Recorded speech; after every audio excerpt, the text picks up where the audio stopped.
이 시간 우리에게 주신 하나님 말씀은 잠언 11장입니다. 1절에서부터 15절까지 한 절씩 함께 교독하시겠습니다. 잠언 11장 1절에서부터 15절 말씀입니다. 속이는 저울은 여호와께서 미워하시나 공평한 추는 그가 기뻐하시느니라.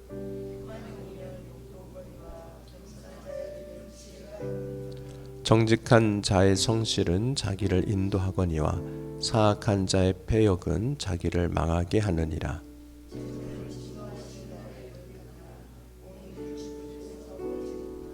완악한 자의 공의는 자기의 길을 곧게 하려니와 악한 자는 자기의 악으로 말미암아 넘어지느니라.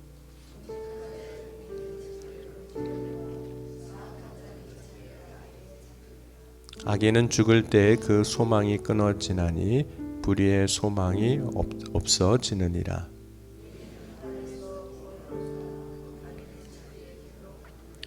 악인은 입으로 그의 이웃을 망하게 하여도 의인은 그의 지식으로 말미암아 구원을 얻느니라.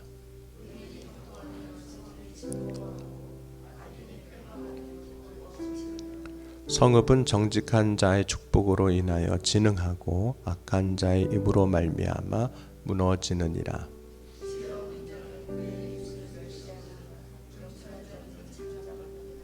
두루 다니며 한담하는 자는 남의 비밀을 누설하나 마음이 신실한 자는 그런 것을 숨기느니라.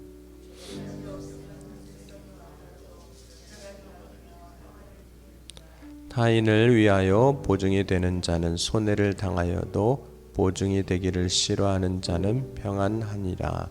아멘. 기도하시겠습니다. 이 시간 하나님 앞에 예물 드렸습니다. 김호겸 장로님, 정성호 장로님, 김미자 권사님, 박기순 권사님 드렸습니다. 사랑과 은혜가 풍성하신 하나님, 오늘 이 아침에도 주의 은혜 가운데 우리를 택하시고 부르셔서 주의 자녀 삼아주시고 먼저 주님의 은혜를 사모하며 주님 앞에 나와 예배하며 찬송과 영광 돌리게 하여 주시니 감사합니다. 또한 이 시간 기도의 제물 가지고 주님 앞에 마음과 정성을 다하여 예물을 드립니다. 주께서 이 예물을 기억하시고 예물 드린 손길 위에 가정 위에 일터 위에 함께 하셔서 살아 역사하신 주님의 영광만 드러낼 수 있도록 축복하여 주옵소서. 부족한 것은 채워주시고 막힌 것은 열어주셔서 형통하게 하시는 축복을 누리게 하여 주옵소서. 오늘도 이 새벽에 주님의 말씀을 듣고 믿음으로 주님을 찾고 구할 때 또 바랄 때 소망할 때 응답하시고 역사하여 주옵소서. 하늘 문을 여시사 가장 좋은 것으로 풍성하게 채워주실 것을 믿사오며 사랑이 많으신 우리 주 예수 그리스도의 이름으로 감사하며 간절히 기도하옵나이다. 아멘. 네, 오늘 함께 본 잠언 11장에 보면 의인과 악인의 삶이 어떤 삶이 되는지에 대해서 이야기를 하고 있습니다.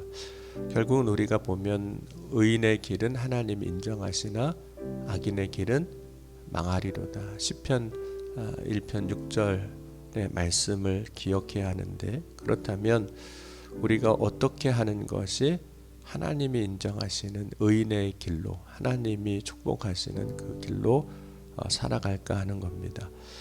오늘 하나님이 인정하시는 의인의 삶을 보면 오늘 1절에 이렇게 말씀합니다. 속이는 저울은 여호와께서 미워하시나 공평한 추는 그가 기뻐하시느니라. 그래서 의인의 삶은 속이지 않는 삶, 다시 말하면 정직한 삶입니다. 정직한 것이 의인의 삶인데, 정직이라는 것은 어떤 한순간 혹은 한 장소 정직을 이야기하는 것이 아닙니다. 오늘 3절 말씀 보면 정직한 자의 성실은 자기를 인도하거니와 사악한 자의 패역은 자기를 망하게 하느니라 라고 하면서 정직한 자의 성실이라고 이야기를 하고 있습니다. 여러분, 정직은 지속적인 삶의 태도인 겁니다. 그러니까 오늘 정직했다면 내일도 정직해야 그것이 정직한 것이 의미가 있는 거죠. 한 부분에서는 어떤 일에 있어서는 참 정직하게 하는데 다른 부분에서는 그렇지 않다. 그러니까 한 곳 한 때에는 정직하지만 다른 곳 다른 때에는 정직하지 않다면 그 정직이 갖고 있는 힘, 신뢰를 잃어버리게 되는 거죠. 그래서 나중에 그것이 오히려 위선처럼 이제 느껴지는 겁니다. 그래서 정직의 가치를 잃어버리게 되는 거거든요. 그래서 오늘 정직한 자의 성실이라 이렇게 표현을 합니다. 어떤 삶이 의인의 삶이냐면 남을 속이지 않는 삶, 정직한 삶인 거죠. 거기에는 사람만 있는 것이 아니라 하나님도 포함되어 있는 겁니다. 두 번째로 어떤 사람이 의인의 삶이냐면 공의로 사는 삶이라 오늘 말씀합니다. 5절과 6절을 보면 우리 같이 한번 다시 읽어보겠습니다.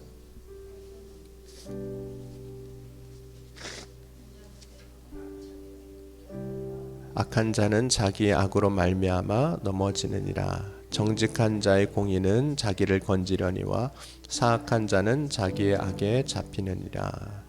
그래서 공의에 대해서 이야기를 하는데, 공의란 이제 무엇이 옳은가를 이야기하는 것이거든요. 그럼 하나님이 옳다라고 여기시는 삶을 사는 것이 이제 의인의 삶인 겁니다. 그런데 모든 사람에게는 각자 자신이 옳다라고 여기는 기준을 다 갖고 있습니다. 예를 들면 이런 거예요. 여러분, 설렁탕에는 깍두기를 먹어야 할까요? 배추김치를 먹어야 될까요?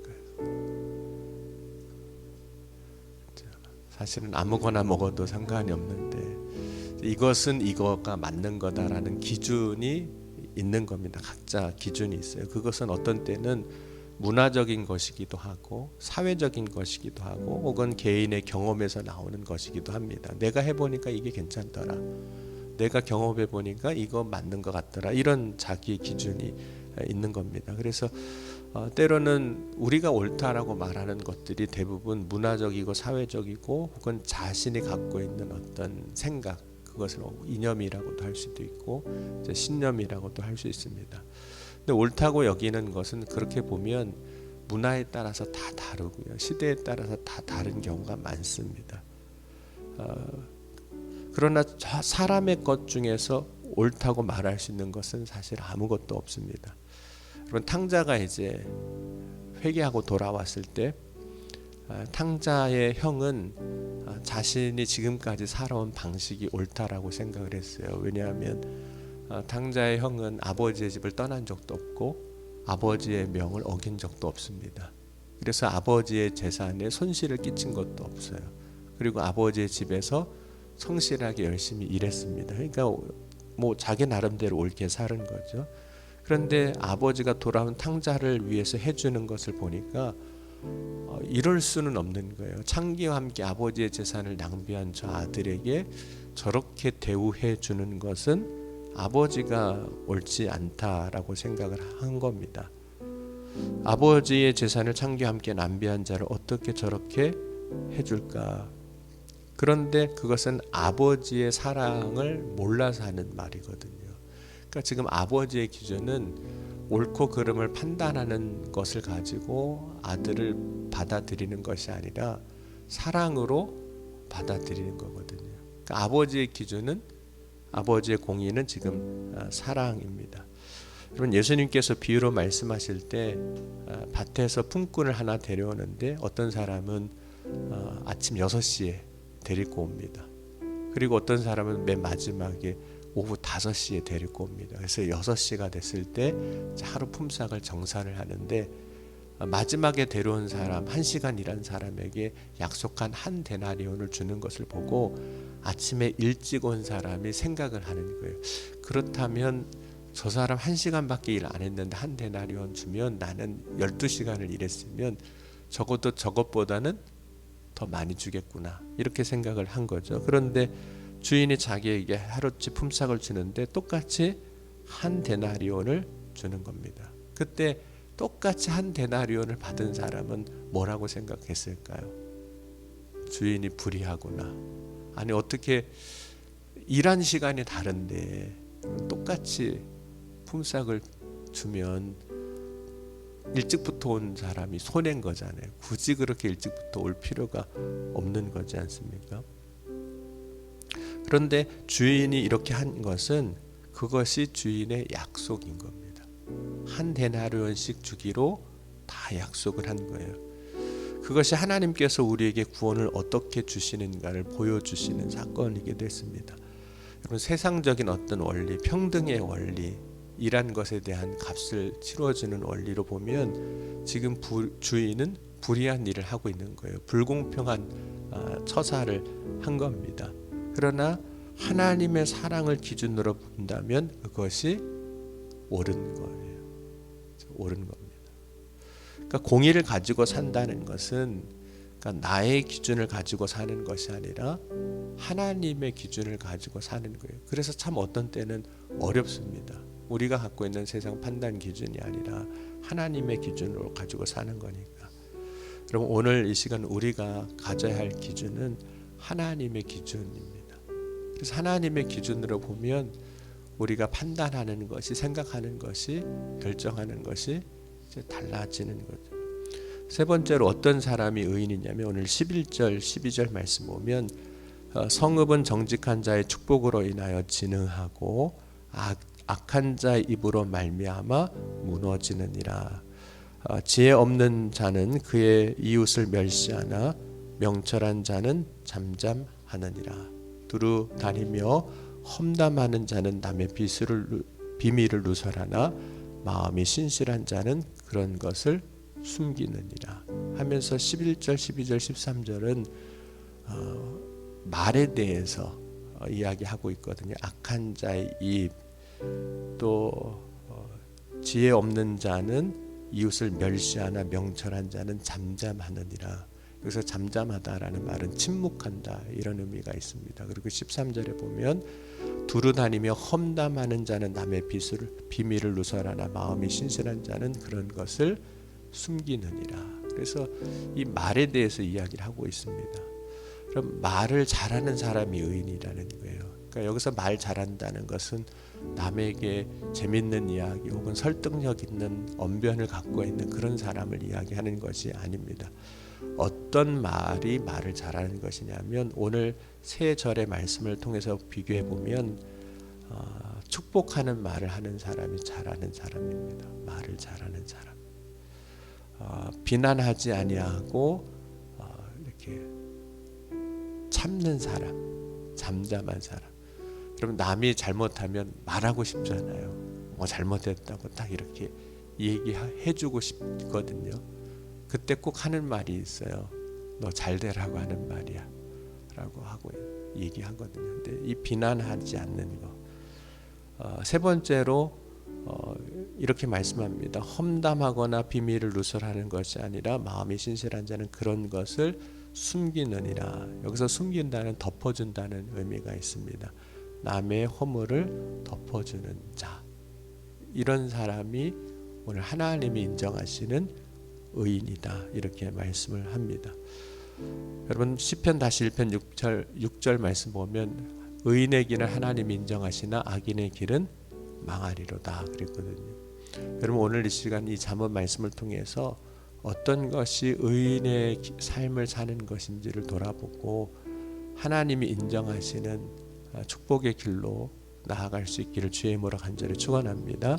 오늘 말씀을 통해서 두 가지를 다시 한번 돌아봤으면 좋겠습니다. 나는 어떤 부분에서 의인답지 못하게 살아가고 있는가 하는 것을 돌아보고 하나님이 인정하시는 의인의 길을 살아가게 하옵소서. 이 믿음의 고백을 가지고 오늘 함께 기도하시겠습니다. 다 같이 기도하시겠습니다. 지금도 살아계시고 역사하신 하나님, 오늘 이 아침에도 의인의 길을 걷기를 원하오니 주여 오늘 말씀을 통해서 깨닫게 하신 대로 우리가 믿음으로 살게 하여 주옵소서. 하나님 앞에 정직한 자로 살아가게 하시고 하나님의 기준을 가지고 살아가는 자가 되게 하시며 또 우리의 입술이 하나님이 인정하시는 의인의 삶으로 세워질 수 있도록 축복하여 주옵소서. 말할 것과 침묵할 것을 알게 하시고 말해야 할 것을 선포하며 말하게 하시고 침묵하고 덮어야 할 것을 잠잠히 덮고 침묵하며 하나님이 인정하시는 의인의 길로 나아갈 수 있도록 역사하여 주옵소서. 이 아침에도 주의 성령께서 깨닫게 하시고 또 온전히 믿음으로 서게 하여 주실 줄 믿습니다. 오직 주님을 사모함으로 구할 때 하늘 문을 여시고 응답하여 주옵소서. 주께서 능히 그 크고 놀라운 일을 행하여 주실 것을 믿사오며 사랑이 많으신 우리 주 예수 그리스도의 이름으로 감사하며 간절히 기도하옵나이다. 아멘.